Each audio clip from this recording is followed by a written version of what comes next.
Spring cleaning often starts in a dusty garage or old shed, and finding a few rodent droppings seems like a harmless chore. But depending on the rodent, those droppings can carry a lethal pathogen.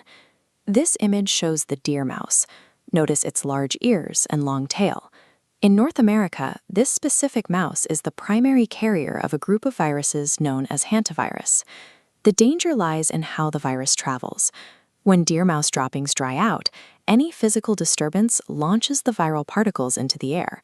If you inhale them, they attack your respiratory system. As we see in this hospital setting, hantavirus pulmonary syndrome is a severe, often fatal disease that requires mechanical ventilation and intensive care. To safely remove this biological hazard without putting yourself at risk, the CDC mandates a strict procedure called the wet cleaning method, which requires specific tools. Before you start, you must establish a physical barrier between yourself and the pathogen. This white N95 mask provides the baseline respiratory protection you need. By combining strict wet cleaning protocols with proper protective gear like this mask and rubber gloves, we can effectively isolate the respiratory system from the threat.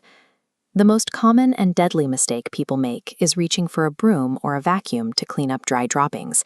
Mechanical force breaks the dry droppings apart and creates a lethal airborne cloud of viral dust, a process known as aerosolization. Instead of sweeping, your very first action should be to open all doors and windows to cross-ventilate the contaminated space. Once the space is open, step back outside and let the area air out for exactly 30 minutes. This waiting period naturally flushes out the stagnant air and dilutes the concentration of any existing airborne particles before you re-enter.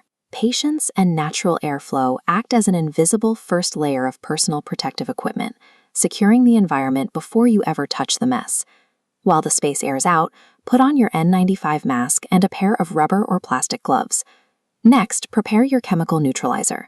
The CDC-approved recipe requires mixing exactly 1.5 cups of household bleach into 1 gallon of cold water inside a standard spray bottle.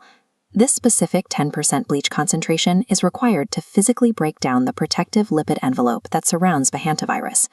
With your gear on and your solution mixed, approach the contaminated zone carefully, taking slow steps to avoid creating sudden drafts. The core action of the wet cleaning method is simple. Heavily spray the droppings, urine spots, and any nesting materials until they are entirely soaked. Once the area is saturated, you must observe a non-negotiable 5-minute chemical soak time. This step serves a dual purpose. The liquid physically weighs down the dust so it cannot become airborne, while the 5-minute wait ensures the bleach destroys the virus. After the timer finishes, gently wipe up the wet material using disposable paper towels. Avoid any scraping or harsh scrubbing that could dry or disturb the surface. Place the soiled towels into a heavy-duty trash bag. Then follow a strict double bag protocol, sealing the first bag with a tight knot before placing it into a second bag and tying that off as well. The wet method effectively neutralizes an uncontrollable airborne threat and transforms it into safe, manageable solid waste. With the primary hazard removed, mop or sponge the surrounding floor and any nearby countertops using your remaining bleach solution. Your exit sequence is critical. Before taking off your gloves, wash them thoroughly with soap and water or spray them directly with your disinfectant. When removing the gloves, peel them off from the wrist down, turning them inside out so your bare skin never touches the contaminated exterior. As illustrated here, finish the process by immediately washing your bare hands thoroughly with soap and warm water. Failing to properly de-gear can transfer the virus directly to your skin or face, making these final steps just as vital as your initial approach. You now have a pristine, fully sanitized space that is completely free of biological hazards and safe to use. To keep it that way, you need a long-term prevention strategy, starting with seal up. Mice can fit through holes the width of a pencil, so find and fill any 1/4-inch foundation cracks with steel woolen caulk. Next is the trap-up protocol. If rodents do breach your perimeter, use basic snap traps baited with peanut butter. Avoid live traps and glue traps entirely.